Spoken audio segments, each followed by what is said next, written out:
Learn how to install a child restraint system. A child restraint system can be installed by securing the tether hook to the anchor or using ISOFIX. Secure the child restraint system's top tether strap to the tether anchor on the back of the second row or third row seat.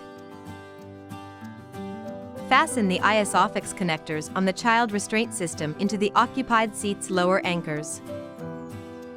After installing a child restraint system, use the seatbelt's ALR feature to fix the child restraint system in place.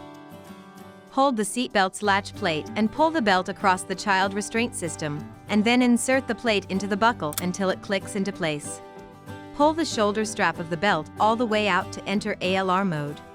If you don't hear the seatbelt's ALR engage when you retract the belt, try again.